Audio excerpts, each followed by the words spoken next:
আপনি অন্য রুমে গিয়ে ঘুমান। আপনাকে দেখে আমার অস্বস্তি হচ্ছে। কেন? আজকে আমাদের বিয়ে হলো। আজ থেকে তুমি, সরি, আপনি আমার বিবাহিত স্ত্রী। বিয়ের পর স্বামী স্ত্রীর কাছে আসবে, এটাই তো স্বাভাবিক। আমি এই বিয়ে মানি না, কখনো মানবও না। বয়সে ছোট একটা ছেলে আমার স্বামী, ভাবতেই জঘন্য অনুভূতি হচ্ছে আমার। বেরিয়ে যান আপনি রুম থেকে, নইলে আমি উল্টাপাল্টা কিছু করে বসবো। মায়ার এই কথা শোনার পর অভির আর কিছু বলার থাকে না। সে চুপচাপ রুম থেকে বেরিয়ে যায়। ঘটনা হলো, অভির সাথে মায়ার বিয়ে হওয়ার কথা ছিল না। মায়ার বিয়ে অভির বড় ভাইয়ের সাথে ঠিক হয়েছিল, কিন্তু বিয়ের কার্ড বিলি হয়ে যাওয়ার পর অভির বড় ভাই নেদারল্যান্ডে একটা চাকরি পেয়ে কাউকে না জানিয়ে চলে যায়। মান সম্মান বাঁচাতে অভির বাবা মায়াকে অভির বউ করে নিয়ে আসেন। পরের দিন সকালবেলা অভি আবার মায়ার খোঁজ নিতে রুমে আসে। মায়া, তুমি এখনো এত গম্ভীর মুখ করে বসে আছো? মনে হচ্ছে ঝড় শুধু তোমার একার উপর দিয়েই যাচ্ছে। অভি, তুমি কি শুরু করেছো? সকালটা শান্তিতে কাটাতে দাও আমাকে। শান্তি? ও, তোমার মতো সুন্দর মনের মানুষের কাছে শান্তি স্বেচ্ছায় ধরা দেওয়ার কথা। বুঝলাম, শান্তি তোমার সাথে আড়ি পেতেছে। উল্টোপাল্টা কথা বলে অভি আসলে মায়াকে হাসাতে চাইছিল, যেন তার মন ভালো হয়ে যায়। কিন্তু তাতে সে খুব একটা সুবিধা করতে পারলো না। তাই অভি বলল, আমি যদি তোমাকে বিলাতি চা বানিয়ে খাওয়াই তাহলে কি তোমার মন ভালো হবে? তোমার চা তুমিই খাও, আর আমাকে বিরক্ত করা বন্ধ করো। আমি তোমার বড় ভাইয়ের স্ত্রী, মনে করো না তুমি ছোট বলে 7 খুন মাফ হয়ে যাবে। মায়ার এই কথায় অভি এক ঝটকায় মায়ার একদম কাছে চলে এলো, এতটা কাছে যে নিঃশ্বাসের শব্দ অনায়াসে শোনা যাচ্ছে। অভির এই কাণ্ডে মায়া কিছু বিচলিত হয়ে গেল। সে মুহূর্তের মধ্যেই নিজেকে সামলে নিল। অভি বলল, ছোট, ঠিক আছে, আমি ছোট আর খানিকটা দুষ্টু বটে, তবে তুমি আমার হলেও হতে পারতে টাইপের ভাবি থেকে সোজা আমার বউ হয়ে গেছো। যেহেতু বউ হয়ে গেছো, একটু ভালোবাসা তো দেখাবই, হোক সেটা দুষ্টুমির ছলে, তবুও সত্যিকারের ভালোবাসা দেখাবো। মায়া কিছু বলল না, কিন্তু ভেতরে একটা অদ্ভুত কাঁপুনি কাজ করছিল তার। অভি রুম থেকে চলে যাওয়ার পর মায়া নিজের মনে মনেই বলতে লাগলো, আমি কখনো ভাবিনি আমি এমনভাবে অভির সঙ্গে বিয়ে করব। এটা একেবারেই অন্যায়। আমি নিজের স্বপ্নে অন্য কাউকে ভেবেছিলাম। আনমনে যখন মায়া এই কথা বলছিল, ততক্ষণে অভি আবার ফিরে এসেছে। মায়া, স্বপ্ন তো সবার থাকে, কিন্তু বাস্তবিক তো আমাদের এই পরিস্থিতিতে এনেছে। এখন আমি তোমার পাশে আছি, তুমি চাইলে এটার মধ্যেই নিজের আনন্দ খুঁজে নিতে পারো। আমি আনন্দ খুঁজতে চাই না অভি, আমি শুধু চাইছি এই দম বন্ধ করা মুহূর্তটা শেষ হয়ে যাক।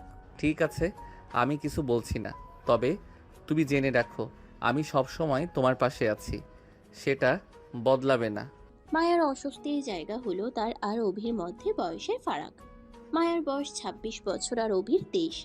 বয়সের পার্থক্য এবং নতুন বিয়ে, সব মিলিয়ে দুজনের মধ্যে অস্বস্তি। অভি পরিস্থিতির সাথে মানিয়ে নিলেও মায়ার জন্য তা কঠিন হয়ে দাঁড়িয়েছে। মায়ার মনের পরিস্থিতি বুঝে তাকে একটু হাসানোর জন্য অভি বলে, মায়া, দেখো দেখো, গাছের ঢালের শালিক পাখিটা আর প্যান্ট পরেনি, কি অদ্ভুত লাগছে না? অভির এই মজায় মায়ার রাগ বেড়ে যায়। তুমি সব সময় আমার সঙ্গে মজা করবে? আমি তোমাকে ছোট মনে করি, আর তুমি সব সময় আমার সঙ্গে দুষ্টুমি করতে থাকো। ছোট ভাবো, তাতে কোনো দোষ নেই, কিন্তু তুমি যদি আমাকে খুব সিরিয়াসলি দেখো তাহলে আমি কেমন করে দুষ্টুমি করব? সিরিয়াসলি দেখি। তুমি জানো না এটা কতটা সমস্যার জায়গা হতে পারে?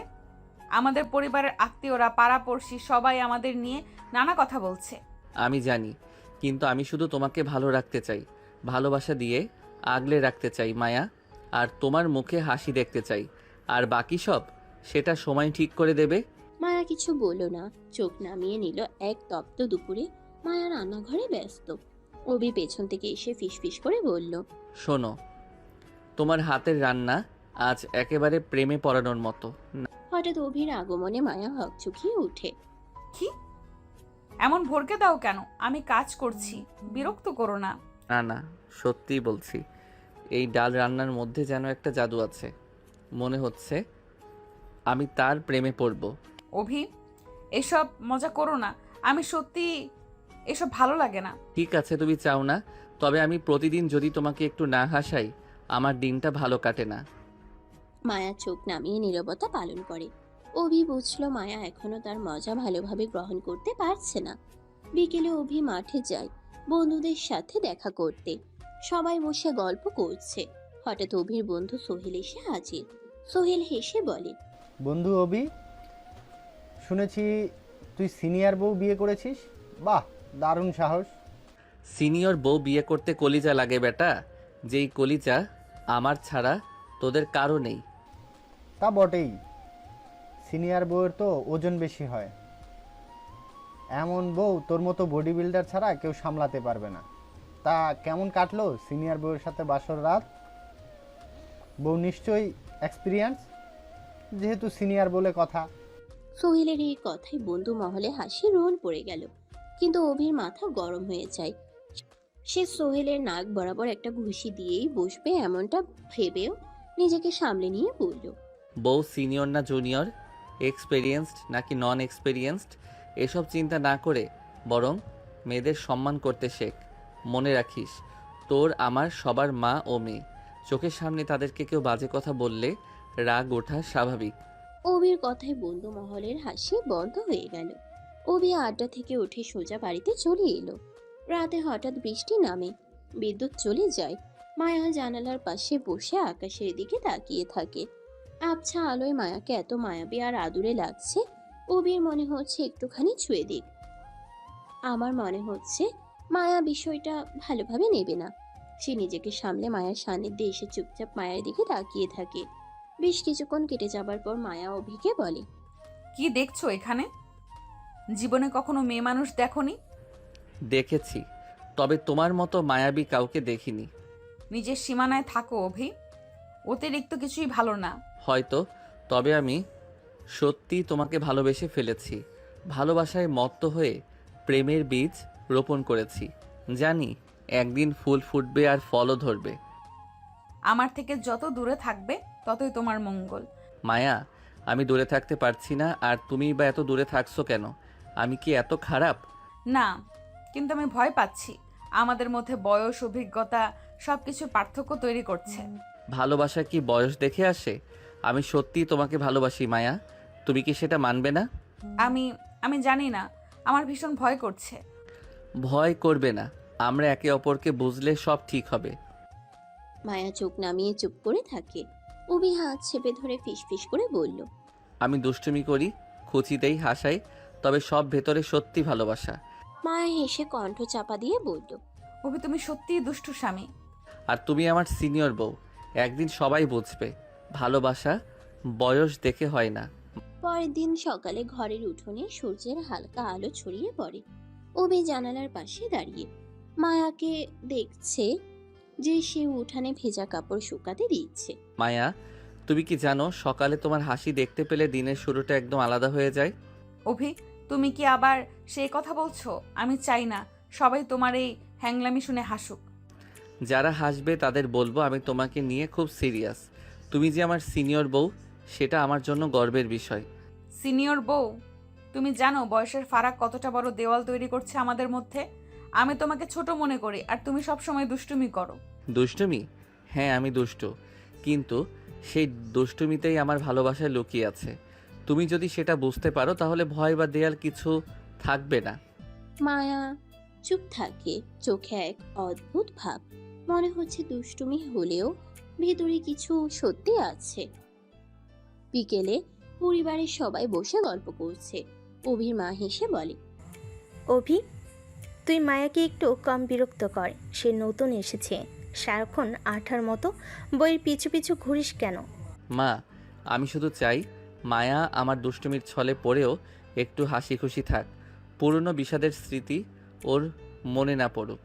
তোর যা ঠিক মনে হয় কর, তবে এমন কিছু করিস না যা মায়ের মনে তোর প্রতি বিষাদ তৈরি করে। ঠিক আছে মা, আমি যা করব বুঝে শুনে করব। পরের দিন দুপুরে মায়া রান্নাঘরে ব্যস্ত। অভি পেছন থেকে এসে মায়ার আঁচল টেনে ধরে ফিসফিস করে বলে, শোনো, তোমার হাতের রান্না আজ একেবারে অন্যরকম। আজ খাবার খেয়ে মনে হলো পেটের সাথে মনও ছুঁয়ে গেছে। আরে দুষ্টু, আমি কাজ করছি আর তুমি বিরক্ত করছো। সিনিয়র বউয়ের সাথে একটু দুষ্টুমি যায় যাচ্ছে। তুমি না সত্যি দুষ্টু স্বামী। তুমি কি কখনো থামো? সবসময় পিছু পড়ে থাকো আমার। থামবো? না, কারণ তুমি আমার সিনিয়র বউ আর আমি তোমার দুষ্টু স্বামী। একটু দুষ্টুমি আমাদের সম্পর্কে চিনির মতো মিষ্টি। মায়া হালকা চোখ নামিয়ে কাজ চালিয়ে যায়। অভি বোঝে মায়া এখনো তাকে পুরোপুরি মেনে নেয়নি, হয়তো আরো কিছুটা সময় লাগবে। সন্ধ্যার উঠোনে পাড়া পড়শি সবাই বসে গল্প করছে। হঠাৎ সেখানে পাশের বাড়ি লতা আসে। সে অভিকে বলে, অভি ভাই, এলাকায় সব মেয়ে নিজের পেছনে ঘুরিয়ে শেষ কিনা বিয়ে করলে এক সিনিয়র মেয়েকে। হ্যাঁ করেছি, তাতে সমস্যা কি? সমস্যা আবার কি? সিনিয়র বউ, বয়সে বড়, ক্লাসে বড়, সব কিছুতেই বড় বড়। সামলে রাখতে পারবে তো? নাকি আবার দড়ি ছেড়ে পলায়ন করতে তোমার সিনিয়র বউ? বউ আমার, বিয়ে করছি আমি, কিন্তু সামলাতে পারবো কিনা সেই মাথা ব্যথা আমার থেকে তোদের বেশি কেন? মাথা ব্যথা হবেই। কত মেয়ের হৃদয় ভেঙেছো তুমি, আর শেষে কিনা বিয়ে করলে সিনিয়র বউ। আমি কারো মন ভাঙিনি, কাউকে কখনো কথা দেইনি, কাউকে ভালোবাসিও বলিনি। তবুও যদি কারো মন ভেঙে থাকে সেই দায় আমার নয়। অভি সামান্য রেগে কথাগুলো বলে সেখান থেকে চলে যায়। লতা অভির চলে যাওয়ার পানে তাকিয়ে থাকে। তখন পাশ থেকে স্নিগ্ধ বলে, লতা আপু, অভি ভাইয়ার বিয়ে নিয়ে তুমি খুশি না, তাই না? খুশি হওয়ার কথা ছিল কি? ওকে আমি ছোটবেলা থেকে ভালোবাসি। ওকে পাওয়ার জন্য কত কত বিয়ে ভেঙেছি, কিন্তু ও কী করলো? বড় ভাইয়ের জন্য ঠিক করা মেয়েকে বিয়ে করে ফেললো। আমি বুঝি না অভিদের পরিবারে এত লুকোচুরি কেন। চাচা তো মান সম্মান বাঁচাতে মায়া ভাবির সাথে অভি ভাইয়ার বিয়ে দিয়েছে। আর ঘটনাটা এত জলদি ঘটে গেছে যে পরিবারের দুই এক ছাড়া কেউ জানতেও পারেনি। মান বাঁচাতে গিয়ে যে আমার মন ভেঙে দিয়েছে, হৃদয়ে রক্তক্ষরণ আমি কাকে দেখাবো? ছলছল চোখে লতা চলে যায়। লতা দেখেনি খানিকটা আড়াল থেকে মায়াও তার কথাগুলো শুনেছে। রাতের বেলা হঠাৎ বৃষ্টি নামে, ঘরের আলো কমে যায়। মায়া জানালার পাশে দাঁড়িয়ে আকাশের দিকে তাকিয়ে থাকে। মায়া, তুমি এখানে কেন দাঁড়িয়ে আছো? তোমার কি মন খারাপ? না, কিন্তু আমি ভয় পাচ্ছি। আমাদের মধ্যে বয়স, অভিজ্ঞতা সবই দেওয়াল তৈরি করছে। ভালোবাসা কি বয়স দেখে আসে? আমি সত্যিই তোমাকে চাই মায়া, তুমি কি সেটা মানবে না? আমি আমি জানি না, আমার ভীষণ ভয় হচ্ছে। ভয় করবে না, আমরা একে অপরকে বুঝলেই সব ঠিক হবে। মায়া চোখ নামিয়ে চুপ থাকে। অভি হাত চেপে ধরে ফিসফিস করে। সকালবেলা ঘরের উঠোনে সূর্যের হালকা আলো ছড়িয়ে পড়ছে।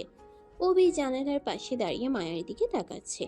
মায়া চুপচাপ কাপড় শুকোতে দিচ্ছে, তার চোখে মুখে কিছুটা চিন্তার ছাপ। অভি তখন বলে, মায়া, আজকে তুমি কি আমার সঙ্গে একটু ঘুরতে বের হবে? আমি আজ একটু ব্যস্ত। তুমি জানো না যে আমার ঘরের কাজগুলো শেষ করতে হবে? ব্যস্ত? তুমি কি জানো ব্যস্ত থাকলেও তোমার হাসি না দেখলে আমার দিনের শুরুটা ভালো হয় না। অভি, আমি চাই না তুমি সবসময় আমার উপর নজর রাখো। আমি একটু শান্তিতে থাকতে চাই। ঠিক আছে, আমি তোমার দিকে নজর দিব না, তবে তুমি যদি একবার আমার দিকে তাকাও আমি আড়াল থেকেও বুঝতে পারবো। মায়া কিছু বলল না। অভি চুপচাপ দাঁড়িয়ে থাকে, কিন্তু মনে হচ্ছে সে ভেতর থেকে শান্তি খুঁজছে। দুপুরে অভি রান্নাঘরে আসে। মায়া রান্না করছিল। অভি চিৎকার করতে করতে বলে, মায়া, আজ তোমার রান্নার ঘ্রাণে মনে হচ্ছে ক্ষুধায় আমার পেটে ইঁদুর দৌড়াচ্ছে। খিদে বেড়ে গেছে কয়েক গুণ। তুমি সত্যি অনেক সুস্বাদু রান্না করো। অভি, তুমি কি আবার শুরু করেছো? আমি কাজ করছি, বিরক্ত করো না। আর শোনো, আমি খুব ভালো করেই জানি যে আমার রান্না মোটেও এতটা স্বাদের হয় না যতটা তুমি বাড়িয়ে বলছো। বিরক্ত হইও না প্লিজ, আমি শুধু সত্যিই বলছি। তুমি জানো তোমার হাতের রান্নার স্বাদে আমার মনটা হালকা হয়ে যায়। মায়া চোখ নামিয়ে চুপ করে থাকে। অভি কিছুক্ষণ থেমে হালকা কণ্ঠে, আমি জানি তুমি এখনো আমাকে ছোট ভাবছো এত পাজি ছেলের সাথে কিভাবে মানিয়ে নিবে, কিন্তু আমি একটু দুষ্টু হলেও আমি সত্যিই তোমাকে ভালোবাসি। মায়ার চোখে হঠাৎ অদ্ভুত কণার আলো ফুটে ওঠে। মনে হচ্ছে অভির দুষ্টুমির ভেতর সত্যি ভালোবাসার ছাপ আছে। বিকেলে উঠোনে সবাই গল্প করছে। হঠাৎ অভির চাচাতো ভাই বলে, অভি, তোদের কাণ্ডে গ্রামে হল্লা পড়ে গেছে। তুই তো সিনিয়র বউকে বিয়ে করে দিব্যি ভালো আছিস, কিন্তু গ্রামের মানুষের প্রশ্নের উত্তর দিতে গিয়ে আমাদের অবস্থা নাজেহাল। সবাই শুধু কানা ঘোষা করছে। গ্রামের মানুষদের কামাই তো আমি বা আমার বউ খায় না, তাহলে তাদের এত মাথা ব্যথা কেন? তাদের মাথা ব্যথার কারণ হলো এমন ঘটনা এই গ্রামে আগে কখনো ঘটেনি। তাহলে তাদের মাথা ব্যথা নিয়ে তাদের থাকতে দাও, কিছুদিন পর এমনিতেই সব চুপচাপ হয়ে যাবে। দুই ভাইয়ের কথার মাঝেই মায়া এসে অভির পাশে এসে দাঁড়ায় আর বলে, অভি, আমি আর এসব কিছু চাই না। আমি চাই না সবাই আমাদের নিয়ে কথা বলুক। আমার এসব খুবই খারাপ লাগে। মায়া, আমি জানি লোকে কথা বলবেই, তাই বলে তো লোকের কথায় আমাদের জীবন চলতে পারে না। আমি শুধু চাই তুমি আমার পাশে থাকো। বাকি সবাই কে কি বললো কিছুই কানে নেওয়ার দরকার নেই। তোমার সহজ কথা আমার কাছে অদ্ভুত লাগে। তুমি সব সময় সহজভাবে সব মোকাবেলা করো, আমি পারি না। আমি জানি, তাই তো আমি তোমার পাশে দাঁড়ানোর চেষ্টা করছি। মায়া, তুমি যদি আমার হাত ধরো আমি সব ঠিক করে দেব। মায়া চুপচাপ হাত নিচু করে রাখে। ভেতরে অদ্ভুত চাপ। রাতের বেলায় বৃষ্টি থেমেছে, আকাশে মেঘ ভেসে যাচ্ছে। অভি জানালার পাশে দাঁড়িয়ে মায়াকে দেখছে। মায়া বসে আছে চুপচাপ। মায়া, তোমার এত নীরবতা আমার মনে ঝড় তোলে। তুমি কি সত্যি রেগে আছো আমার উপর? না, আমি রেগে নেই, কিন্তু আমার ভেতরটা কাঁপছে। এই সম্পর্ক ঠিক আছে কিনা আমি জানি না। ভয় নয়, আমি তোমার পাশে আছি। তোমার সব চিন্তা, সব ভয় আমার কাঁধে রাখো, আমি সব সামলাবো। মায়ার চোখে হঠাৎ পানি চলে আসে। সে কিছু বলতে পারছে না। মায়া, তুমি কাঁদছো? আমি জানি আমি একটু দুষ্টু, একটু অবুঝ, মাঝে মধ্যে বাচ্চামি করে ফেলি, কিন্তু এই দুষ্টুমির ভেতর আমার সব ভালোবাসা লুকিয়ে আছে। আমি চাই তুমি সেটা অনুভব করো। অভি, তুমি সত্যিই অনেক ভালো, কিন্তু আমি বুঝছি তোমার মধ্যে সত্যিই ভালোবাসা আছে। হ্যাঁ মায়া, তুমি যদি আমার পাশে থাকো সব ঠিক হয়ে যাবে, কোনো ভয় পেতে হবে না। মায়া ধীরে ধীরে মাথা বেঁধে হাত ধরে রাখে। অভি প্রথমবার সত্যিই তাকে সান্ত্বনা দিচ্ছে। মায়া, তুমি কি জানো তোমার নীরবতা আমার একটু ভালো লাগে না। কি হয়েছে? আমি কি আবার দুষ্টুমি করলাম? দুষ্টুমি? তুমি সব সময় দুষ্টুমি করছো অভি।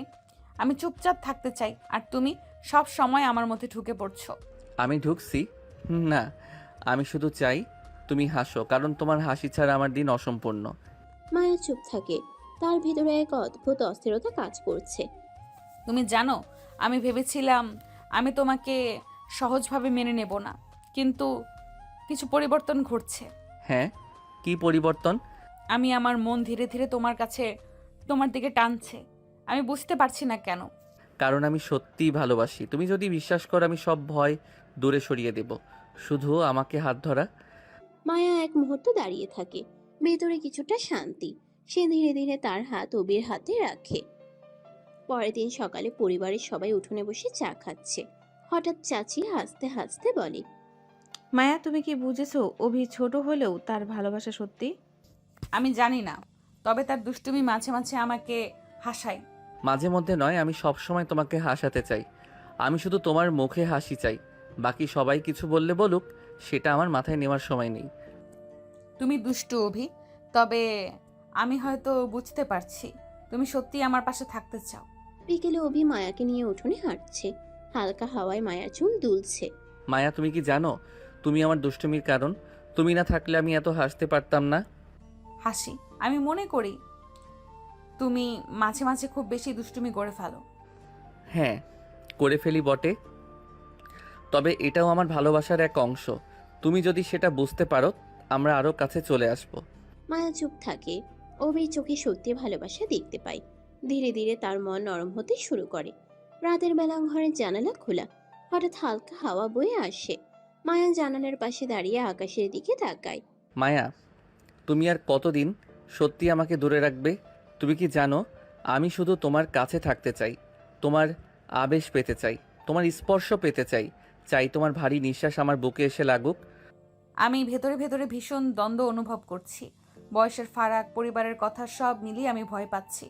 ভয় করবে না, আমি সব সামলাবো, শুধু আমার পাশে থাকো। আমরা একে অপরকে বুঝবো আর সব দেয়াল ভেঙে যাবে। মায়ার চোখে পানি চলে আসে। সে কিছু বলতে পারছে না। অভি ধীরে তার মাথায় হাত রাখে।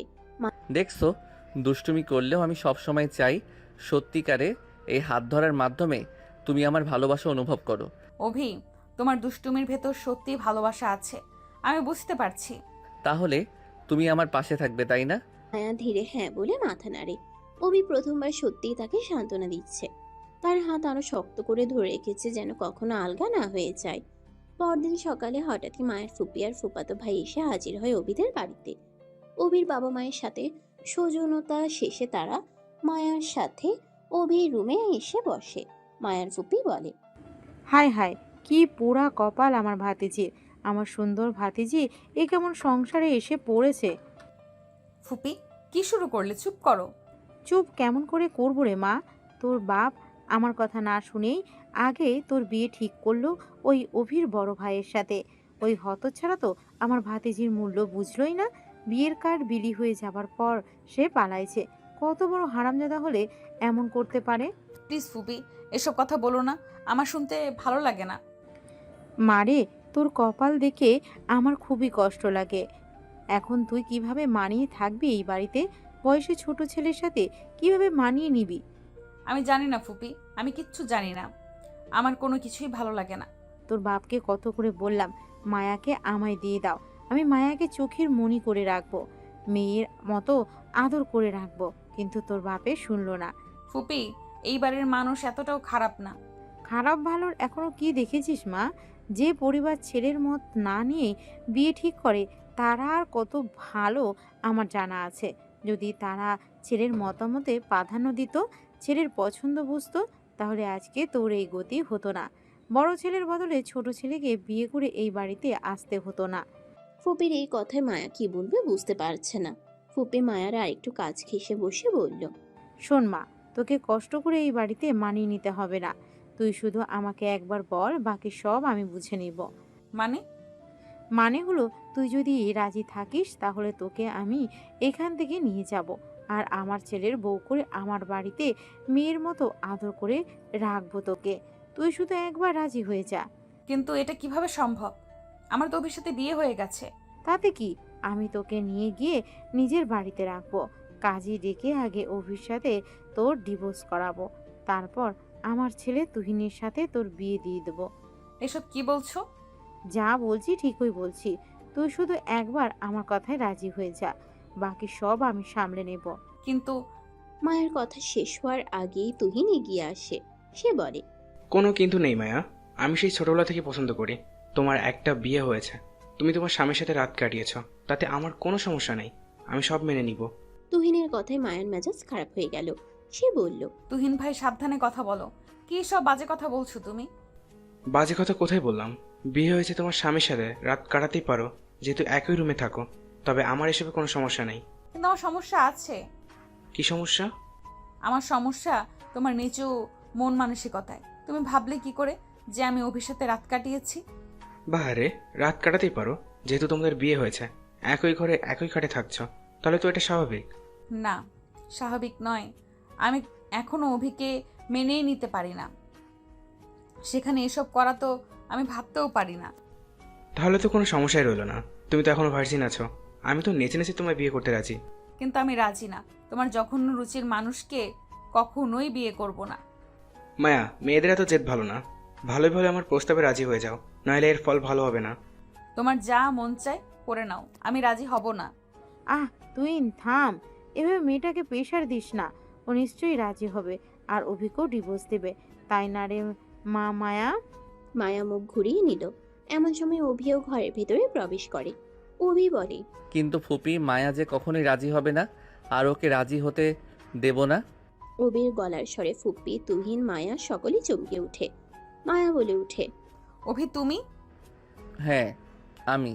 অনেকক্ষণ এসেছি, দরজার পাশে দাঁড়িয়ে তোমাদের কথা শুনছিলাম। আড়াল থেকে আড়ি পেতে কথা শোনা ম্যানান্ডার্সদের কাজ, তুমি কি সেটা জানো না? জানি ফুপি, কিন্তু আপনি কি জানেন না একজন বিবাহিত মেয়ে ডিভোর্সের ফোর্স করা ম্যানারলেসদের কাজ? মাকে ম্যানারলেস বলায় তুহিন রেগে যায়। সে বলে, মুখ সামলে কথা বলো অভি, তুমি কোন সাহসে আমার মাকে ম্যানারলেস বলছো? ঠিক যেই সাহসে আপনার মা আমার বউকে কুবুদ্ধি দিচ্ছে আমাকে ডিভোর্স দেওয়ার, সেই সাহসে। আর তোমার মতো ক্যারেক্টারলেসের সাথে কথা বলতে আমার বমি আসছে। অভি, এবার অতিরিক্ত হচ্ছে। অতিরিক্ত আপনারা অনেক আগেই করে ফেলেছেন। এবার সম্মানে আমার বাড়ি থেকে বেরিয়ে যান, নইলে আমি আমার ব্যবহার খারাপ করতে বাধ্য হব। মায়া শুধু বোকার মতো পরিস্থিতি দেখছে, কিছু বলতে পারছে না। চূড়ান্ত অপমানিত হয়ে মায়ার ফুপি আর ফুপাতো ভাই অভিদের বাড়ি থেকে চলে যায়। যাওয়ার আগে সে অভিকে বলে যায়, তুমি যা করলে তার ফল তোমাকে ভোগ করতে হবে, মনে রেখো। সকাল বেলায় ঘরের উঠোনে হালকা আলো পড়ে। অভি মায়ার দিকে তাকিয়ে দাঁড়িয়ে আছে।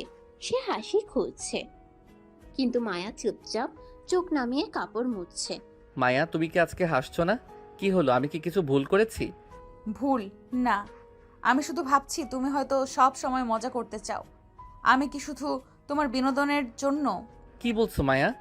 আমি শুধু তোমার জন্য তোমার হাসি চাই, এটা কি বিনোদন? তুমি আমার ছোট, তুমি আমাকে বুঝবে না। হয়তো তুমি মনে করো আমি সহজে হাসি, কিন্তু আমি অনুভব করি না যে তুমি সত্যি আমার অনুভূতি বোঝো। অভি থমকে যায়, ভেতরে কাঁপুনি। তার কণ্ঠ থেমে যায়, চোখে অদ্ভুত মিশ্র অনুভূতি। মায়া, আমি সত্যি তোমাকে ভালোবাসি। আমি শুধু মজা করি, তবে তা কখনো তোমার অনুভূতিকে ছোট করার জন্য নয়। তুমি যদি বিশ্বাস করো, আমি প্রমাণ দেখাবো। মায়া কিছু বলল না, ভেতরে দ্বন্দ্ব। সে হঠাৎ উঠে ঘরের কোণে দাঁড়িয়ে যায়। বিকেলে উঠোনে পরিবারের সবাই চা খাচ্ছে। হঠাৎ চাচি, চাচা ও প্রতিবেশী এসে মায়ার দিকে তাকিয়ে বলে, ওরে মা, দেখছো না তোমার নতুন স্বামী যে সারা জীবন অন্যদের সাথে মজা করেছে, সব সময় দুষ্টুমি করেছে, সে আজ হঠাৎ বিয়ে করে দায়িত্বশীল হয়ে যাবে। মায়া, তুমি কি মনে করো সে তোমার কথা শুনবে, তোমার দায়িত্ব নিজের কাঁধে তুলে নেবে, তোমাকে নিজের ইনকামের টাকায় খাওয়াতে পারবে? সে তো সব সময় উড়ে বেড়ানো ছেলে। এই কথা শুনে মায়া অভিকে বলে, দেখছো অভি, সবাই বলছে তুমি মোটে কর্ম করা ছেলে নও। তোমার কোনো মুরদ নেই আমার খরচ বহন করার। এবার বলো তো, তুমি কি সত্যি আমার অনুভূতিকে বোঝো? মায়া, আমি বোঝার চেষ্টা করছি। আমি শুধু দুষ্টুমি করি, কিন্তু ভালোবাসা সত্যিকারের। তুমি আমার ছোট, তুমি আমাকে বুঝবে না। সবাই বলছে তুমি শুধু এই সম্পর্কটা নিয়ে খেলছো। অভি হঠাৎ এক জায়গায় দাঁড়িয়ে ভেঙে পড়ে, চোখে অশ্রু। রাতের বেলা, ঘরের জানালা খোলা, বৃষ্টি থেমেছে। অভি মায়ার সামনে হাঁটু গেড়ে বসে বলে, মায়া, আমি ভেঙে পড়েছি। তুমি কি জানো, আমি সত্যি তোমাকে ভালোবাসি। আমি শুধু তোমার খুশি চাই। আমি কখনো তোমাকে কষ্ট দিতে চাইনি। আমি জানি, কিন্তু আমি এখনো ভয় পাচ্ছি। সবাই কি বলছে দেখতেই তো পাচ্ছ। আমি কি ঠিক বুঝছি নাকি ভুল বুঝছি সেটা কিছুই জানি না। আমি প্রমাণ দেখাবো। আমি সব সময় তোমার পাশে থাকবো। তুমি শুধু আমার হাতে হাত ধরো, আমি সব দেয়াল ভেঙে দেব। মায়া কিছুক্ষণ চুপ থাকে, ধীরে ধীরে হাত দেয়। অভি চোখ বন্ধ করে, হালকা কণ্ঠে, আমি জানি তুমি ভয় পাচ্ছ, তবে তুমি যদি আমার পাশে থাকো, আমি সব ভুল বোঝাবুঝি দূর করব। মায়া ধীরে অভির দিকে তাকিয়ে নিচু কণ্ঠে বলে, আমি হয়তো ভুল করেছি, হয়তো আমি বুঝিনি তোমার ভালোবাসা সত্যি। হ্যাঁ মায়া, এটা সত্যি। আমি সব সময় তোমার পাশে থাকবো। তুমি যদি বিশ্বাস করো, আমরা সব ঠিক করতে পারবো। মায়া ধীরে ধীরে অভির হাতে হাত রাখে।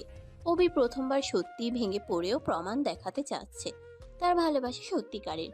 মায়া, তুমি কি জানো আমি আজ সারাদিন শুধু তোমার কথা ভাবছি। অভি, আমি এখনো নিশ্চিত নই তুমি কি সত্যি আমাকে বুঝছো, না এই সম্পর্কটা শুধু দুষ্টুমি খেলাই রয়ে যাবে। মায়া, তোমার কথা আমাকে আঘাত করে। আমি ভেঙে পড়েছি। আমি তোমাকে সত্যিই ভালোবাসি। আমি শুধু তোমার খুশি চাই। যদি তুমি আমার পাশে না থাকো, আমি বুঝতে পারবো না আমি কি করছি। মায়া চুপচাপ, মনে হচ্ছে সে ভেতরে যুদ্ধ করছে। ভয়, সমাজের চাপ আর অভির প্রতি ঝুঁকানোর আকাঙ্ক্ষা সব মিলিয়ে সে দিশেহারা। মায়া বলে, আমি আমি ভেতরে ভেতরে জানি, বিশ্বাস করতে চাই তুমি ভালোবাসো, তোমার ভালোবাসা সত্যি, কিন্তু আমি এখনো ভয় পাচ্ছি। সব কিছু এত দ্রুত হচ্ছে আর সবাই এমনভাবে আমাদের আর চোখে দেখছে যে আমি ভীষণ আতঙ্কিত। ভয় কিসের? আমি সব সামলাবো। শুধু আমাকে বিশ্বাস করো। আমরা একসাথে সব যুদ্ধ জয় করব, দেখে নিও। মায়া কিছুক্ষণ চুপ থাকে, তারপর ধীরে ধীরে হাত দেয়। অভি চোখ বন্ধ করে হালকা কণ্ঠে, তুমি জানো, আমি সব সময় তোমার কিসে ভালো লাগবে সেটাই ভাবি, কিন্তু আমার ভেতরে শুধু তোমার জন্য ভালোবাসা লুকিয়ে আছে। তুমি যদি সেটা বোঝো, আমরা একে অপরকে পুরোপুরি বুঝতে পারবো। মায়ার চোখে হঠাৎ অশ্রু। সে ফিসফিস করে, আমি আমি হয়তো ভুল করেছি, হয়তো আমি বুঝিনি তোমার ভালোবাসা সত্যি। হ্যাঁ মায়া, সত্যি। তুমি যদি আমার পাশে থাকো, আমি সব ঠিক করে দেব। আর কোনো দেয়াল থাকবে না। পরের দিন সকালে গ্রামের উঠোনে সবাই কাজ করছে। হঠাৎ মায়ার বারবার বাড়ি থেকে লোকজন এলে আশেপাশের প্রতিবেশীরা দেখতে আসে। এক প্রতিবেশী হঠাৎ করেই বলে ওঠে, বয়সে বড় একটা মেয়েকে আমাদের ছেলের ঘাড়ে তুলে দিলেন, কেমন লোক আপনারা? অভি কি কখনো মেনে নিতে পারবে যে তার বউ তার থেকে বয়সের সিনিয়র? প্রতিবেশীর কথা শুনে মায়া চুপচাপ দাঁড়িয়ে থাকে। ভেতরে অদ্ভুত চাপ। অভি কাছে এসে এই কথার জবাব দেয়। বিয়ে করেছি আমি, বউ আমার হোক সিনিয়র বা জুনিয়র, কিন্তু আমার থেকে আপনাদের মাথা ব্যথা বেশি কেন? আমরা তো তোমার ভালোই চাই অভি, তুমি মেনে নিবা এমন বয়স্ক বউ? আমাদের তো খুবই কষ্ট হয় তোমার পোড়া কপাল দেখে। আমার কপাল পোড়া না ভালো সেটা আমাকেই বুঝতে দেন। মায়াকে আমি মেনে নিব কি নিব না সেটাও আমার বিষয়। আপনারা কেন নিজের ঘরের ভাত খেতে পরের চুলায় পাত পাড়তে আসেন? ওরে বাবা, যার জন্য করি চুরি সেই বলে চোর। কোথায় আমরা ওকে বয়স্ক এক মেয়ের হাত থেকে বাঁচাতে চাইছি, উল্টো আমাদেরই কথা শোনাচ্ছে। কথা শোনার মতো কাজ করলে তো কথা শুনতেই হবে। আর একটা কথা শুনে রাখুন, মায়া মোটেও কোনো বয়স্ক মেয়ে না। আমার বয়স 23 বছর আর ওর বয়স 26। কেবল 3 বছরের তফাতে যদি কোনো ছেলে বয়স্ক না হয় তাহলে কোনো মেয়েও বয়স্ক হতে পারে না। আর আশা করি চা মিষ্টি খেয়েছেন, এবার যার যার বাড়িতে যান। অবির কড়া ভাষার কথা শুনে আস্তে আস্তে প্রতিবেশীরা ওদের বাড়ি থেকে বেরিয়ে যায়। একটু দূরে দাঁড়িয়ে প্রতিবেশীদের কথা শুনে পরিবারের অপমান দেখে মায়া কাঁদছিল। অবি তার পাশে এসে দাঁড়িয়ে বলে, মায়া, তাদের কথা শোনো না, আমি শুধু তোমার পাশে থাকতে চাই। আমি প্রমাণ দেখাবো আমার ভালোবাসা সত্যিকারের। আমার ভীষণ ভয় হচ্ছে অভি, আমি এসব নিতে পারছি না। ঠিক আছে, তুমি ভয়ে থাকো না, আমি সব সামলাবো। তুমি শুধু আমার হাতটা ধরে রেখো। মায়া ধীরে অবির হাতে হাত রাখে। অবির সত্যিকারের ভালোবাসা মায়ার মন গলাতে শুরু করেছে। সন্ধ্যায় ঘরের উঠোনে হালকা বাতাস, আকাশে হালকা রং। অবি ও মায়া পাশে বসে আছে। মায়া, তুমি কি জানো আমি সারা জীবন চাই তোমার পাশে থাকতে? আমি বুঝেছি অভি, তোমার ভালোবাসা আমার মনে মুগ্ধতা তৈরি করছে। আমি আমি তোমার পাশে থাকবো। তাহলে আমরা একসাথে সব বাধা পেরিয়ে দিগন্ত জয় করব। তুমি যদি পাশে থাকো আমি সব ঠিক করে দিব। মায়া ধীরে হ্যাঁ বলে মাথা নোচে। দুজন একে অপরের দিকে তাকিয়ে হাসে, চোখে অশ্রু ও শান্তি মিশ্র। অন্যদিকে তুহিন মোটেও বসে থাকার ছেলে না। সে অভির বিষয়ে সব খোঁজ খবর নিলে জানতে পারে যে অভির প্রতিবেশী লতা নামের একটা মেয়ে অভিকে অনেক ভালোবাসে। তুহিন সিদ্ধান্ত নেয় সে লতার সাথে দেখা করবে। তুহিন লতার ফোন নাম্বার জোগাড় করে তাকে ফোন করে। সে বলে, হ্যালো, লতা বলছেন? হ্যাঁ, কিন্তু আপনি কে?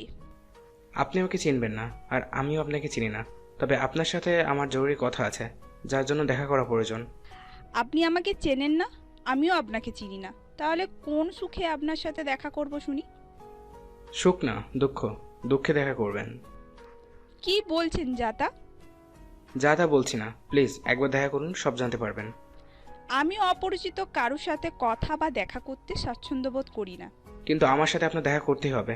যদি আপনি আপনার প্রিয় মানুষকে ফিরে পেতে চান তাহলে আমার সাহায্য আপনার লাগবেই। মানে কি বলতে চাচ্ছেন? কে আমার প্রিয় মানুষ?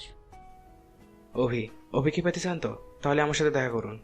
আপনি অভিকে কিভাবে চেনেন আর অভি আমার প্রিয় মানুষ আপনাকে কে বলেছে? এত প্রশ্নের উত্তর তো ম্যাডাম ফোনে দিতে পারবো না, সেই জন্য দেখা করতে হবে। কখন, কোথায় আসতে হবে? আগামীকাল বিকেল 5টায় উজান ব্রিজের পাশে মনোবিলাস নামের একটা রেস্টুরেন্ট আছে, সেখানে চলে আসবেন ঠিক বিকাল 5টায়। সময়টা মনে রাখবেন। কথা শেষ করে তুহিন ফোন কেটে দিল। এদিকে লতা ভাবতে থাকে কে এই লোক, কি চাই তার কাছে, অবির ব্যাপারে কিভাবে জানলো। যাই হোক, পরের দিন বিকেল 5টায় লতা পৌঁছে যায় মনবিলাস রেস্টুরেন্টে। সে রেস্টুরেন্টে ঢুকে দেখতে পায় কোনার টেবিলে একটা সুন্দর দেখতে সানগ্লাস পরা একটা ছেলে বসে চা পান করছে। সে ফোন বের করে গতকাল ফোন আসা নাম্বারে কল করতেই টেবিলে বসে থাকা ছেলেটার মোবাইল বেজে ওঠে।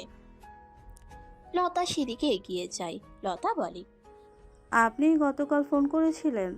আপনি লতা? জি। বসুন প্লিজ। লতা চুপচাপ সামনের টেবিলে বসে পড়ে। তুহিন ততক্ষণে চোখের সানগ্লাস খুলে ফেলল। তুহিনকে দেখে লতা ছোট্ট মতো একটা ধাক্কা খেলো। এত সুন্দর ছেলে তো অনেকদিন দেখেনি। তুহিনও লতাকে দেখে কিছুটা চমকেছে, কারণ লতা মেয়েটা সুন্দরী বটে। তুহিন বলে, আপনার মতো সুন্দরী মেয়ে সকাল বিকাল চোখের সামনে দেখেও অভি মায়াকে কিভাবে বিয়ে করে ফেললো? আপনি কি ওদের বিয়ে ইতিহাস জানেন না? জানি, অবশ্যই জানি, বরং খুব ভালো করেই জানি। আপনি আসলে কে বলুন তো? আপনি জানলে হয়তো অবাক হতে পারেন। আমি আসলে মায়ের ফুফাতো ভাই। অনেকদিন দেশের বাইরে ছিলাম, কিছুদিন আগে ছুটিতে দেশে এসেছি। ও, তা আমার কাছে কি চান? হেল্প চাই। আমি কিভাবে আপনাকে সাহায্য করব? আমি নিজেই বেঁচে আছি। যেন সবসময় বেঁচে থাকেন সেই ব্যবস্থা করতেই আমি আপনাকে সাহায্য করব, আর আপনিও আমাকে সাহায্য করবেন। বুঝলাম না আপনার কথা। দেখুন, আপনি অভিকে ভালোবাসেন আর আমি মায়াকে ভালোবাসি। মায়ের কি আপনার সাথে প্রেম ছিল? প্রেম থাকার পরও সে অভিকে বিয়ে করলো কেন? না না, প্রেম নয়, আমি মায়াকে পছন্দ করি। ওকে আমার চাই। ওর পরিবারে বারবার প্রস্তাব পাঠানোর পরও মায়ার বাবা রাজি হয়নি আমার সাথে বিয়ে দিতে। কেন? আত্মীয়ের সাথে আত্মীয়তা করা মায়ের বাবা পছন্দ করেন না, তাই তিনি আমাকে বারবার ফিরিয়ে দিয়েছেন। কিন্তু এখন আমি মায়াকে ফিরে পেতে চাই। সেটা কিভাবে সম্ভব? মায়ের অভির তো বিয়ে হয়ে গেছে। তাতে কি, বিয়ে যেমন হয় ডিভোর্সও তেমন হয়। আর সেই জন্য আমার আপনার সাহায্য প্রয়োজন। আমি কিভাবে সাহায্য করতে পারি? আপনি অভিকে ডিস্ট্র্যাক্ট করার চেষ্টা করুন। তাকে আপনার ভালোবাসা প্রকাশ করুন। আপনার দিকে টান তৈরি করার চেষ্টা করুন। একই সাথে মায়ের সাথে সখ্যতা গড়ে তুলুন। মায়াকে অভির বিষয়ে বাজে মন্তব্য করুন। মায়ের সামনে অভিকে চরিত্রহীন প্রকাশ করুন। এতে কি কাজ হবে? হবে, অবশ্যই হবে। কাজ হতেই হবে। কি পারবেন না? পারবো কি না জানি না, তবে চেষ্টা করতে ছাড়বো না। কথাবার্তা শেষ করে তুহিন আর লতা যার যার বাড়িতে ফিরে যায়। পরের দিন সকালে লতা আসে মায়ার সাথে দেখা করার জন্য। আমি ভেতরে আসতে পারি? আপনি? আমি লতা, পাশের বাসা থাকি। আপনি তো রুম থেকে খুব কম বের হন, তাই আমাকে ছেড়েন না। ও বসুন না, দাঁড়িয়ে আছেন কেন? ভাবলাম যেহেতু আপনি আমাদের ভাবি হয়েই গেছেন, তাহলে পরিচিত হতে চলেই আসি। পাশাপাশি বাড়ি, অথচ পরিচয় না থাকলে কিভাবে হয় বলুন? হ্যাঁ, তা তো বটেই। আপনি বসুন। আপনি আপনার জন্য খাবার কিছু নিয়ে আসি। আপনি লিকার চা খাবেন নাকি দুধ চা? অভির তো দুধ চা পছন্দ, ওর মতো আমারও দুধ চা পছন্দ। মায়া একটু চমকালো। সে অভিকে চা বানিয়ে দেয় ঠিকই, কিন্তু অভির যে দুধ চা পছন্দ তা সে জানতো না। মায়া রুমের বাইরে গিয়ে চা নাস্তা নিয়ে ফিরে আসে। চা ভালো আছে। আপনি বুঝি খুব ভালো রান্না করেন? মোটামুটি পারি, খুব বেশি না। ওর অভির আবার আমার হাতে পাস্তা অনেক পছন্দ, ওকে প্রায় বানিয়ে খাওয়াতাম। অভির পাস্তা পছন্দ? কখনো আমাকে বলেনি তো। আপনার সাথে অভির বিয়েটা তো হঠাৎই হয়েছে, ও বেচারা হয়তো এখনো আপনাকে মেনে নিতে পারেনি। তাছাড়া অভি হলো এই এলাকার ক্রাশ। এই এলাকায় এমন কোনো মেয়ে নেই যার সাথে অভি ফ্লার্ট করেনি। কি বলছেন এইসব? অভি আসলেই এমন? ওর কথাবার্তা আচরণে তো কখনোই আমার এমনটা মনে হয়নি। আপনি এর বউ, তোরাই না আপনার সামনে নিজের আসল রূপটা দেখাবে। কত কত মেয়েকে যে সে কথা দিয়েছে, এখনও ওর বিয়ের কথাটা পুরোপুরি ছড়িয়ে পড়েনি। ছড়িয়ে পড়লে অভির তো খবর আছে। মানে? মানে হলো, কোনো মেয়ে যদি এই বাড়ির সামনে এসে অনশনে বসে, আমি তো মোটেও অবাক হব না। অভি এমনটা হতে পারে আমি কখনো ভাবতেই পারিনি। মাত্র তো বিয়ে হলো, আরও অনেক কিছুই দেখা বাকি আছে। ধীরে ধীরে যত অভির সম্পর্কে জানবেন তত বুঝতে পারবেন আপনি আপনার জীবনে সবচেয়ে বড় ভুলটা করেছেন অভিকে বিয়ে করে। নিজের কথাগুলো বলা শেষ হলে লতা চলে যায়। মায়া ভাবতে থাকে এতদিন তাহলে অভি যে ওকে খুশি রাখার জন্য এত কথা বলতো, ভালোবাসি বলতো, সব তাহলে মিথ্যে। অভিদের বাড়ি থেকে ফিরেই লতা তুহিনকে ফোন করলো। হ্যালো তুহিন, আমি আপনার কথা মতো কাজ শুরু করে দিয়েছি। Good, very good. মায়ের এক্সপ্রেশন দেখে কি মনে হলো, কাজ হবে কি? হতেই হবে। আমি এমনভাবে বিষ ঢেলেছি যে মায়ার মন বিষাক্ত হতে বাধ্য। ঠিক আছে, কাজ চালিয়ে যান, আমি আপনার পাশেই আছি। সত্যি পাশে আসেন তো? পরে আবার লেজ গুটিয়ে পালিয়েন যেন। ম্যাডাম, তুহিন লেজ গুটিয়ে পালানোর মতো মানুষ না। আপনি এখনও আমার সম্পর্কে কিছুই জানেন না। যখন জানবেন তখন আবার প্রেমেও পড়ে যেতে পারেন। প্রেম এত সহসর হলে কবে থেকে? কত বছর ধরে চেষ্টা করছি অভিকে, একটুও পটাতে পারিনি। So sad. এবার যেহেতু সুযোগ পেয়েছেন সেটা কাজে লাগান। আপনি আগে মায়াকে তো নিয়ে যান। মায়া চলে গেলে আমি অভিকে ঠিক পেয়ে যাব। ফোন কেটে লতা ভাবতে লাগলো তুহিন ছেলেটা মোটেও মন্দ নয়, কিন্তু সে শুধু অভিকেই চায়। রাতের বেলায় অভি রুমে এসে দেখলো মায়া মন খারাপ করে বসে আছে। সে বলে, আকাশে কোথাও তো মেঘ জমেনি, বরং চকচকে একটা চাঁদ আছে। ওই চাঁদ দেখেও এই চাঁদের মন খারাপ কেন? অভি প্লিজ, আমি এখন মোটেও মজা করার মুডে নেই। না তোমার মজা সহ্য করার মুডে আছি। কি হয়েছে, তুমি এভাবে কথা বলছো কেন? অভি, তোমার উচিত ছিল আমাকে বিয়েটা না করা। হঠাৎ বিয়ে নিয়ে কেন কথা তুলছো? কথা তুলছি কারণ বিয়ে করে তুমি তোমার এনজয়েবল লাইফ হ্যাম্পার করেছো। তোমার শোকে কোনো মেয়ে কবে না জানি সুইসাইড করে বসে। কি যাতা বলছো? আমার জন্য কেউ কেন সুইসাইড করবে? করতেই পারে। তুমি কথা দেবে একজনকে আর বিয়ে করবে আরেকজনকে, তাও আবার সিনিয়র একটা মেয়েকে, তাহলে তো তোমার গার্লফ্রেন্ডরা মাইন্ড করবেই, তাই না? আমার গার্লফ্রেন্ড? আমার আবার গার্লফ্রেন্ড এলো কোথা থেকে? আমি আবার কথাই দিলাম কাকে? তোমার কোনো গার্লফ্রেন্ড নেই? আজ অবধি কোনো মেয়েকে তুমি ভালোবাসি বলনি? না রে বাবা, আমি কখনই কাউকে ভালোবাসি বলিনি, কাউকে কথাও দেইনি। কিন্তু তোমাকে এসব কথা কে বলেছে? কেউ না। মায়া প্লিজ সত্যি করে বলো, তোমাকে এসব কে বলেছে? আমি তার খবর করে দেব। বললাম তো কেউ বলেনি। অভি বুঝতে পারলো মায়া কিছু বলবে না। সে রুম থেকে বেরিয়ে সোজা তার মায়ের কাছে চলে গেল। মা, আজকে বাড়িতে কে এসেছিল? কেউ তো আসেনি। কেন? ভালো করে মনে করো কেউ এসেছিল কিনা। ও হ্যাঁ, মনে পড়েছে, লতা এসেছিল। অনেকক্ষণ মায়ের সাথে আড্ডা মেরে গেছে। ও, বুঝতে পেরেছি ঘটনা। কি হয়েছে বাবা, আমাকে খুলে বল। মা, তুমি তো জানো লতা আমাকে পছন্দ করে, ইভেন এটা সবাই জানে। আমি তো কখনো ওকে পছন্দ করি বা ভালোবাসি এসব কিছুই বলিনি। তাহলে কেন সে মায়াকে উল্টাপাল্টা কথা বলে গেছে? সে কি, আমি তো ভালো মনে ওকে মায়ের কাছে পাঠিয়েছিলাম। এই মেয়ে তো যে এমন ত্যাডামি করবে বুঝতে পারিনি। দাঁড়া, কালোকে পেয়ে নিই, আচ্ছা মতো বকে দেব, আর আমাদের বাড়িতে আসা বন্ধ করে দিব। থাক, তোমাকে কিছু করতে হবে না, আমি বিষয়টা দেখে নিচ্ছি। পরের দিন অভি একটা বাচ্চা ছেলেকে দিয়ে লতাকে ডেকে পাঠায়। লতা আসতে এসে বলে, আমার সাথে তোমার কিসের দ্বন্দ্ব? তোমার সাথে আবার কিসের দ্বন্দ্ব থাকবে? তুমি তো আমার... কথাটা বলতে গিয়ে লতা থমকে যায়। তখন অভি বলে, দেখো লতা, আমার মনে পড়ে না যে আমি এমন কোনো ব্যবহার তোমার সাথে করেছি যাতে তোমার মনে হয় যে আমি তোমাকে পছন্দ করি বা ভালোবাসি। সত্যিই কি তোমার মনে হয় তুমি এমন কিছুই করনি? তুমি যে আমার হাতে বানানো পাস্তা পছন্দ, তোমার চোখে যে আমি নীল শাড়ি পরলে সুন্দর লাগে, আমার পড়াশোনায় কোনো সমস্যা হলেই যে তুমি রাত বিরেতে আমার কাছে আসতে সমাধান করে দেওয়ার জন্য, এগুলোকে একটা মেয়ে তোমার প্রেমে পড়ার জন্য যথেষ্ট না? না, যথেষ্ট নয়। তোমার যদি আমার প্রতি ফিলিংস ছিলই তাহলে আগে কেন বলনি? বলার সুযোগটা পেলাম কোথায়? বলার অনেক সুযোগ ছিল, কিন্তু তার চেয়ে বড় কথা তোমার আমার প্রতি ফিলিংস থাকলেও আমার কখনোই তোমার প্রতি কোনো ফিলিংস আসেনি। কেন? তুমি আমার এত প্রশংসা করতে, কেন আমার কাছে ছুটে যেতে? আমরা প্রতিবেশী লতা, ঘুরিয়ে ফিরিয়ে দূরসম্পর্কের আত্মীয় হই, সেই জন্যই যেতাম।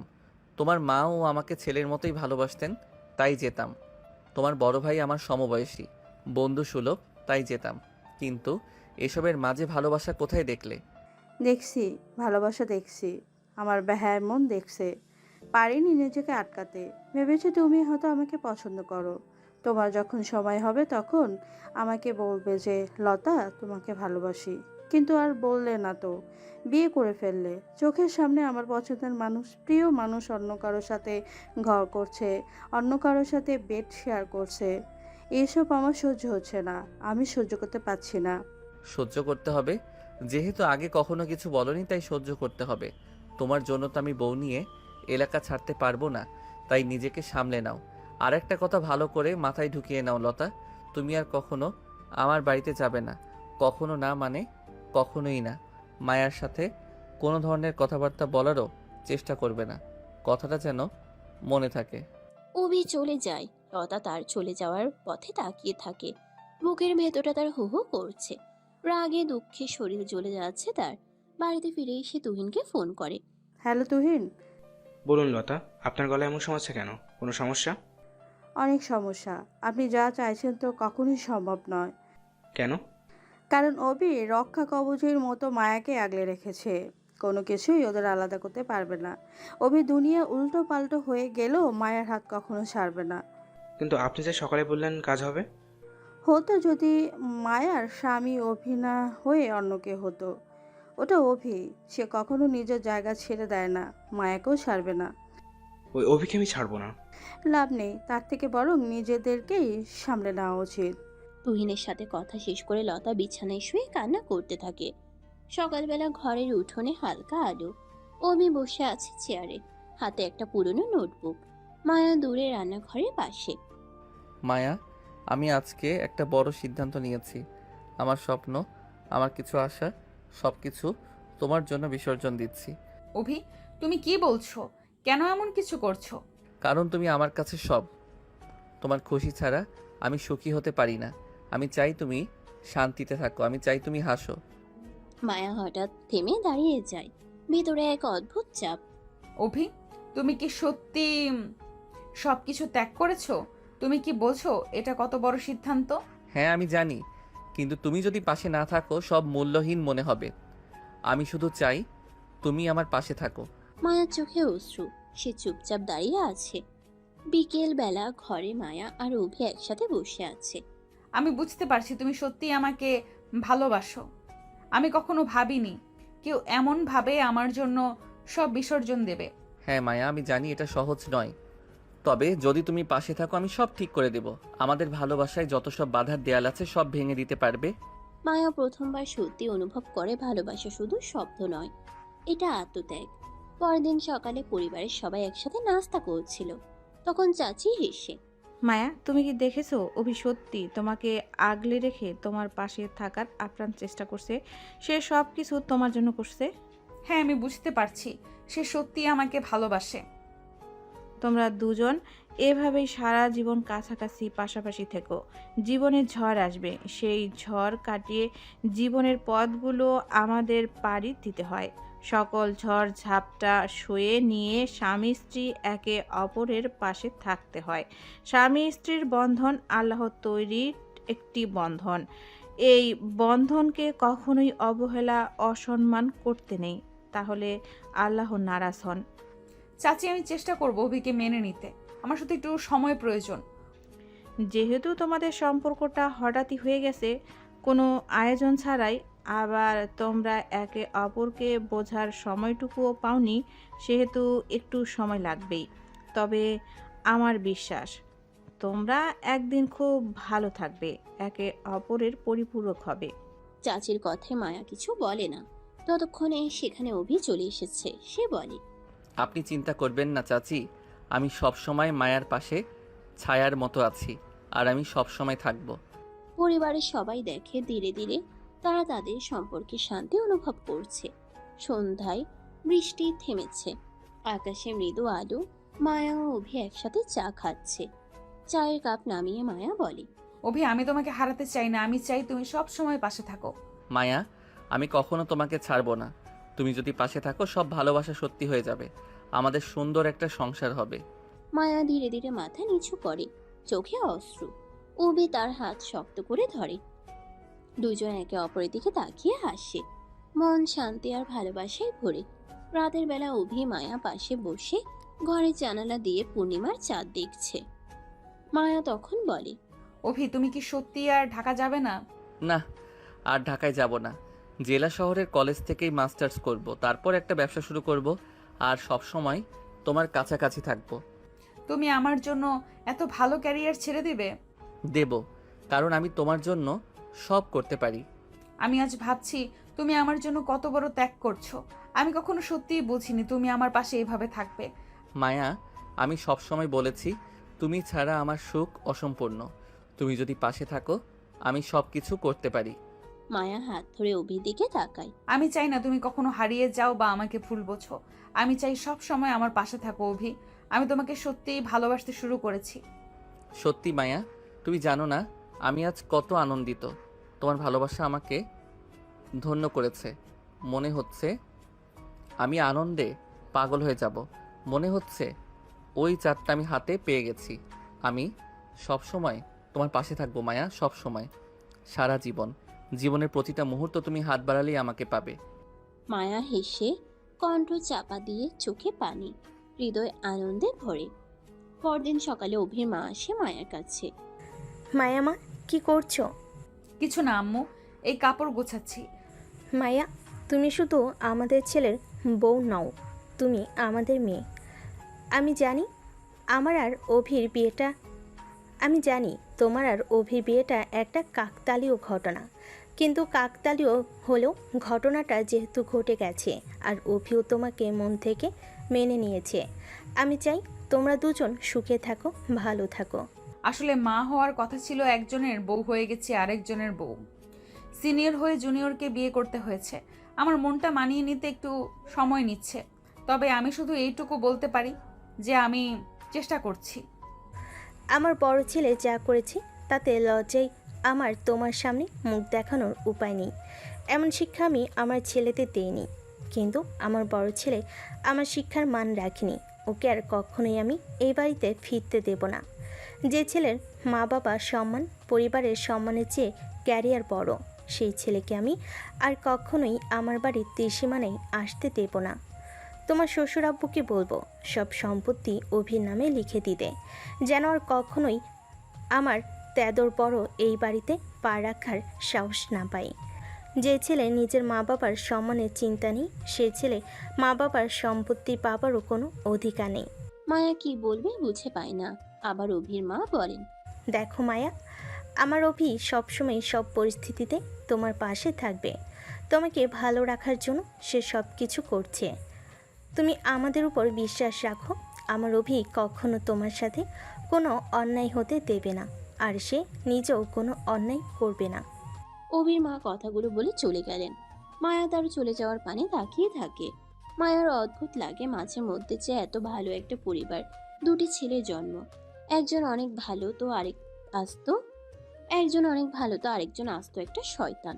পরের সকালে অভির মায়ের ফোনে একটা অপরিচিত নাম্বার থেকে ফোন আসে। অভির মা ফোন রিসিভ করেন। হ্যালো, কে? কেমন আছো? কে বলছেন আর কাকেই বা ফোন দিয়েছেন? আমাকে চিনতে পারছেন না? আমি তোমার ছেলে মা, পাভেল। পাভেল হলো অভির বড় ভাই, যে বিয়ের মাত্র 3 দিন আগে পালিয়ে বিদেশ চলে গিয়েছিল। পাভেল পালিয়ে যাওয়ার কারণে অভি বাধ্য হয়ে মায়াকে বিয়ে করেছে। অভির মা পাভেলের নাম শুনেই রেগে গেলেন। আমার পাভেল নামের কোনো ছেলে নেই, আমার শুধু একটাই ছেলে, যার নাম অভি।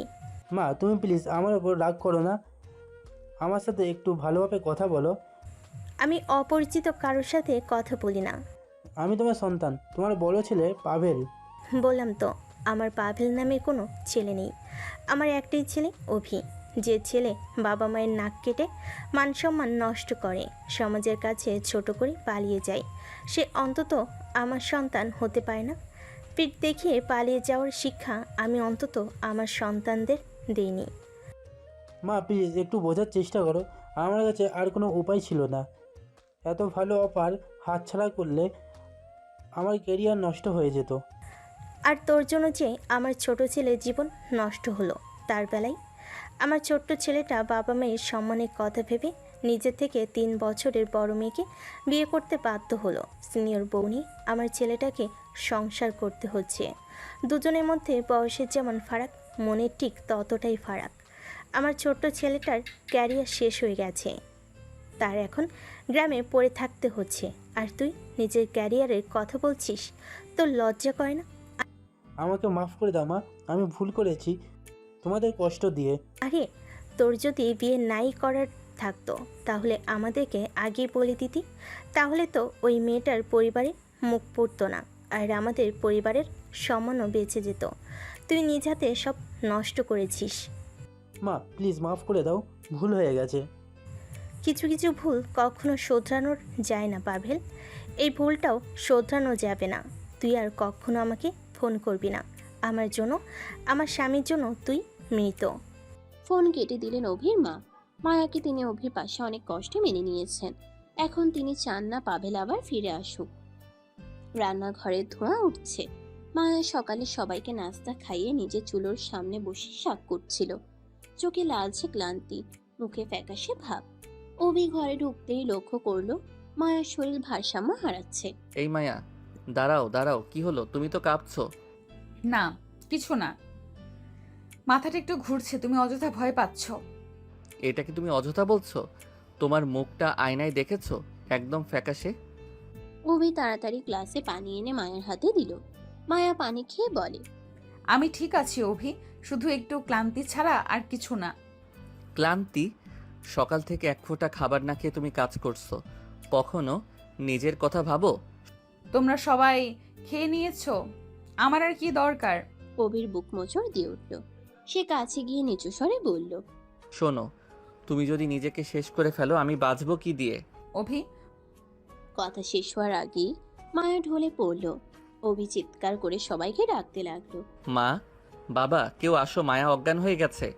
ঘরে হইচই পড়ে গেল। পরিবারের সবাই ছুটে এলো, কিন্তু অভি এক মুহূর্তও দেরি করলো না। মায়াকে কোলে তুলে বাইরে বেরিয়ে গেল হাসপাতালের উদ্দেশ্যে। হাসপাতালে মায়া স্ট্রেচারে শুয়ে ডাক্তার পরীক্ষা করছে। অভি দরজার বাইরে পায়চারি করছে, চোখ লাল হয়ে আছে। বেশি কিছু হয়নি, শরীর খুব দুর্বল হয়ে গেছে, পুষ্টিকর খাবার আর বিশ্রাম দরকার।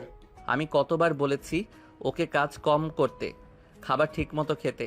ডাক্তার সাহেব, আজকে কি এখানে রাখা যাবে? হ্যাঁ, আজকে ভর্তি রাখাই ভালো। অভি কেবিনের ভিতরে গিয়ে মায়ার হাত ধরে বসে পড়ল। কেন এভাবে নিজেকে কষ্ট দাও তুমি? তুমি ভেবেছো আমি তোমার প্রতি খেয়াল রাখি না? আমি তো সব সময় তোমার দিকেই তাকিয়ে থাকি। পরিবারের জন্যই তো সব করি। আমার কি আলাদা কোনো চাওয়া আছে? আমার জন্য চাইবে না?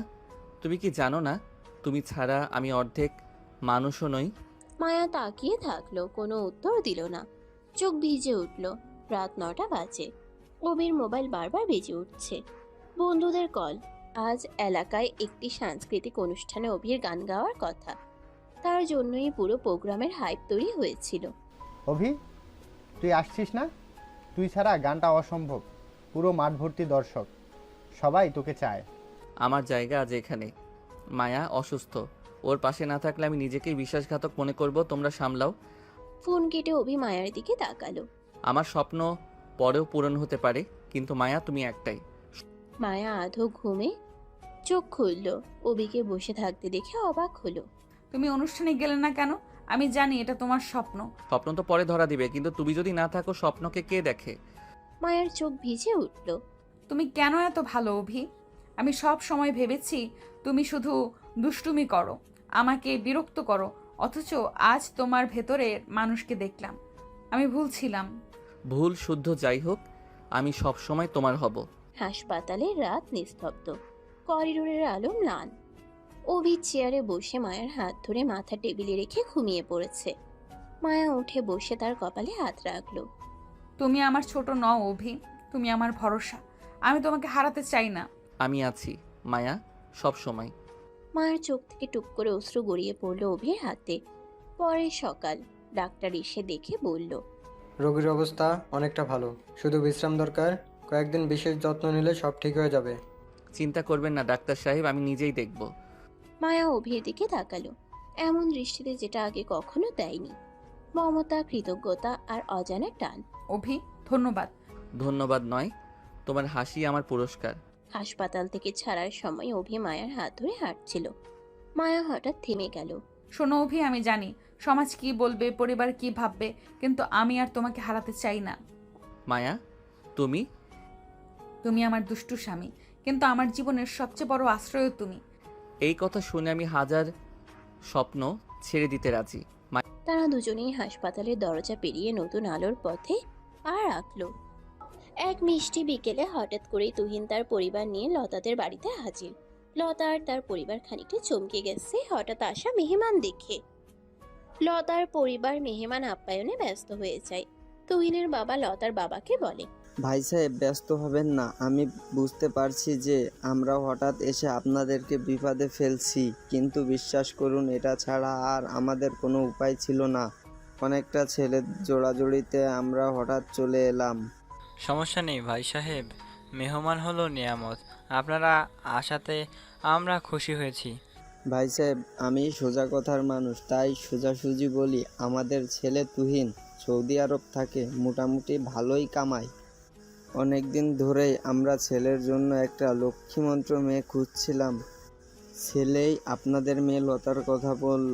আমরা একটু লতাকে দেখতে চাই। নিশ্চয়ই দোয়া দিবেন, আমি এখনই সব ব্যবস্থা করছি। আপনারা চা নাস্তা খান, আমি ভেতর থেকে আসছি। লতার বাবা উঠে চলে গেলেন ঘরের ভেতরে। লতার মা লতাকে রেডি করানোর চেষ্টা করছে। লতার মা বলে, মা আমার কথা শোন, বাড়ি বয়ে যদি কেউ চলে আসে তাকে কিভাবে ফেরাবো আমরা, তুই বল। চলে যখন এসেছে একবার তাদের সামনে যা। আমি কারো সামনে বসবো না, আমার এসব ভালো লাগে না। মেয়ে মানুষ হয়ে জন্মালে অনেক কিছুই মনের বিরুদ্ধে মেনে নিতে হয়। আমি মানতে পারবো না। আর তোমাদেরই বা আমাকে বিদায় করার এত তাড়া কেন? তারা নয়, ওরা বাড়িতে চলে এসেছে, সেজন্যই না তোকে তৈরি হতে বলছি। নইলে এতদিন কি কেউ তোকে দেখতে আসতে পেরেছে? কারো সামনে বসতে বলেছি তোকে? এমন সময় লতার বাবা ঘরে ঢুকলেন। তিনি বললেন, কি ব্যাপার লতার মা, মেয়েকে তাড়াতাড়ি তৈরি করো। লতা অসহায় দৃষ্টিতে বাবার দিকে তাকায়। মারে এমন করিস না, ঘরে বই আসা মেহমানকে তো অপমান করতে পারি না। আর কেউ দেখতে এলে বিয়ে হয়ে যায় না, বিয়ে হয় লাখ কথায়। তুই আপাতত ওদের সামনে বসে আমার মান বাঁচা। লতার আর কিছু বলার থাকে না। সে বাবার কথায় চুপচাপ তৈরি হয়ে তুহিনের পরিবারের সামনে বসে। ইনশাল্লাহ মেয়ে আপনাদের চাঁদের টুকরা ভাই সাহেব, আমার বেশ পছন্দ। কি বলো তুহিনের মা? তুহিনের মা অর্থাৎ মায়ার ফুপি এই সম্বন্ধে খুব একটা খুশি না। সে মায়াকে ছেলের বউ করতে চেয়েছিলেন, ছেলেকেও সেভাবেই ম্যানেজ করেছিলেন। কিন্তু শেষ মুহূর্তে দাবার চাল পাল্টে গেল। মুখ গোচর করে বললেন, হ্যাঁ, ভালোই দেখতে। কথাবার্তার এক পর্যায়ে তুহিন আর লতাকে আলাদা কথা বলতে দেওয়া হয়। লতা ভেতরে ভেতরে ফুঁসছে। এটা কি হলো? এমন তো হওয়ার কথা ছিল না। কথা ছিল না, কিন্তু হয়ে গেছে। দেখুন, আমার আর বেশি দিন ছুটি নেই, আর মায়াকেও আর পাওয়া হবে না, সেটা আপনি বলেছেন। তাই ভাবলাম আপনাকে বিয়ে করে নেই। কেন কেন মনে হলো আমাকে বিয়ে করতে হবে? এই প্রশ্নের সঠিক উত্তর আমার জানা নেই, তবে মনে হয়েছে আপনি হলে মন্দ নয়। কাজটা মোটেও ভালো হলো না। খুবই ভালো হলো। অভির শ্বশুরবাড়ি যেথায় আপনার শ্বশুরবাড়ি সেটাই হয়ে যাবে, আর মায়ের শ্বশুরবাড়ি যেথায় আমার শ্বশুরবাড়ি সেটাই হয়ে যাবে। একদম খাপে খাপ। বিষয়টা এতটা সহজ নয়। আমি এই বিয়েতে রাজি না। কেন? আমার মধ্যে কম কি আছে? আমি জানি না, আমার কিছু ভালো লাগছে না। দেখুন, অতীত নিয়ে পড়ে থেকে আসলে কোনো লাভ নেই। তার থেকে নতুন সূচনা করা যাক। আমি শুধু আপনাকে এতটা নিশ্চিত করতে পারি যে আপনাকে ভালো রাখার সকল চেষ্টা আমি করব। অভিযোগ করার সুযোগ দেব না। প্লিজ রাজি হয়ে যান। কিন্তু কোনো কিন্তু নয়। দুটো ভাঙা মন একসাথে হলে আবার জোড়া লেগে যাবে। এটাই সবার মঙ্গল। লতার আর কিছু বলার থাকে না। তুহিন তার হাত ধরে আশ্বাস দেয়। লতা তা বিশ্বাস করে। খুবই কাকতালীয় লতা আর তুহিনের বিয়ে ঠিক হয়ে যায়। আর এক সপ্তাহের মধ্যে তারিখ পড়ে যায়। সকালবেলা গ্রামের উঠোনে রোদ ঝলমল করছে। অভি মায়া পাশাপাশি বসে আছে। মায়া হাতে হালকা চাদর ধরে, চোখে উজ্জ্বলতা। মায়া, আজ মনে হচ্ছে মিষ্টি সকাল যেমন হাসে তুমিও তেমন হাসছো। তোমার এই হাসি তো আমার পৃথিবী। হ্যাঁ অভি, সবই তোমার ভালোবাসার জন্য। আমি আজ বুঝতে পারছি আমাদের সব ভুল বোঝাবুঝি এখন দূর হয়ে গেছে। আমি সবসময় তোমার পাশে থাকবো। আমরা একে অপরকে সম্পূর্ণভাবে ভালোবাসবো। আর কোনো শক্তি কখনো আমাদের আলাদা করতে পারবে না। আমরা হব একে অন্যের পরিপূরক। মায়া হাত ধরে অভির দিকে তাকায়, চোখে অশ্রু ও হাসি একসাথে। আমি তোমাকে সম্পূর্ণভাবে বিশ্বাস করি অভি, আর আমি চাই তুমি সব সময় তোমার পাশে থাকতে। আজ আবারও পরিবারের সবাই একসাথে হয়েছে। অভি আর মায়া নিজের সম্পর্ককে মেনে নিয়ে একসাথে সারা জীবন কাটানোর সিদ্ধান্ত নিয়েছে। মায়া ও অভিকে স্বামী হিসেবে স্বীকৃতি দিয়েছে। এই খুশিতে পরিবারের সবাই একসাথে। অভি ও মায়ার পরিবার, চাচা চাচি ও অন্যান্যরা অভি মায়ার দিকে তাকিয়ে। দেখছো মায়া, কোনো সুন্দর একটা পরিণত পেল তোমাদের সম্পর্কটা। একটা সম্পর্কের ঝড় ঝাপটা আসবেই। আমাদের উচিত প্রতিটা সম্পর্ককে ঠিক হওয়ার সুযোগ দেওয়া। অভি সবসময় তোমার ছায়া হয়ে থাকবে। দুজনের মাঝে কখনো সে সব ভুল বোঝাবুঝি স্থান দিও না। একে অপরের ছায়া হয়ে থেকো। হ্যাঁ, তোমাদের ভালোবাসা চির অমর হোক, এই দোয়া করি। আর আমরা সব সময় পাশে থাকব। মায়া অভির হাত শক্ত করে ধরে। অভি হাসি চাপতে চেয়ে চোখে পানি ধরে রাখে। মায়া, তোমাকে বলেছিলাম না একদিন সব ঠিক হয়ে যাবে। দেখো, এখন আমরা মুক্ত। আর কোনো বাধা আমাদের জীবনে আসবে না। আমরা একে অপরের পাশে থাকব, ভালো লাগায়, ভালোবাসায়। হ্যাঁ অভি, আমাদের ভালোবাসা এখন আর কোনো বাধা নয়। বিকেলে বৃষ্টি থেমেছে। আকাশে নরম আলো। অভি মায়া নদীর পাড়ে ঘুরতে এসেছে। অভি বলে, মায়া, আজ থেকে আমাদের সম্পর্কের নতুন অধ্যায় শুরু। আমরা একসাথে নতুন জীবন শুরু করতে চলেছি আজ। সব ভ্রান্তি, সব ভয়, সব পেছনে ফেলে এখন কেবল সামনের দিকে এগোবো। হ্যাঁ অভি, আমি চাই আমাদের নতুন জীবন শুরু হোক। আমরা একসাথে থাকবো সব সময়। দুজন একে অপরের দিকে তাকিয়ে হাসে। তাদের চোখে আসা ভালোবাসা ও শান্তি। অভি ও মায়া একে অপরের পাশে বসে আছে, হাতে হাত ধরে। মায়া বলে, অভি আজ সত্যিই অন্যরকম লাগছে। এত সুন্দর অনুভূতি আমার আর কখনো হয়নি। মনের মধ্যে এক অন্যরকম ভালো লাগা শিরশিরে অনুভূতি হচ্ছে। তোমাকে আরও অনেক নতুন নতুন অনুভূতির সাথে পরিচয় করিয়ে দেব। এত এত সুন্দর অনুভূতি যে তুমি যত দেখবে অবাক হয়ে যাবে। মায়া হাত আরো শক্ত করে ধরে। অভি চোখে উজ্জ্বলতা নিয়ে তার দিকে তাকায়। দুজন হাঁটছে, চারপাশে ফুলের সুবাস, ছোট ছোট হাসি, আনন্দ, সব মিলিয়ে এক নিখাত শান্তি। অভি, আমি এখন বুঝতে পারছি সত্যিকারের ভালোবাসা মানে একে অপরকে বোঝা এবং পাশে থাকা। আমি কখনো চাই না তুমি ভুল করেও কখনো আমার থেকে দূরে সরে যাও। আমরা একে অপরের জন্যই জন্মেছি। আমরা একে অন্যের নিঃশ্বাসের থেকেও কাছাকাছি থাকবো। আমরা সব সময় একসাথে থাকবো। দুষ্টুমি, হাসি, কষ্ট সব মিলিয়ে আমরা একে অপরের অংশ হব। হ্যাঁ মায়া, সব মিলিয়ে আমরা এক পরিবার। আর কেউ আমাদের ভালোবাসার মধ্যে হস্তক্ষেপ করতে পারবে না। মায়া অভির দিকে তাকিয়ে, চোখে কৃতজ্ঞতা ও ভালোবাসা। ধন্যবাদ আমাকে এত সাপোর্ট করার জন্য। এমন করে বলছো যেন আমি কোনো পর মানুষ। আমি তো তোমার জুনিয়র দুষ্টু স্বামী। আমাদের সুখ এখন একসাথে। একটু দুষ্টু কিন্তু ভীষণ মিষ্টি স্বামী তুমি। নতুন জীবনে আমরা একসাথে সব আনন্দ ও দুঃখ ভাগাভাগি করব আর সব সময় তোমার পাশে থাকব। মায়া ধীরে মাথা নিচু করে অভির কাঁধে ঠেকিয়ে হাসে। অভি ধীরে তার হাত আরো শক্ত করে ধরে। দুজন একে অপরের দিকে তাকিয়ে, চোখে আশার আলো ও ভালোবাসা।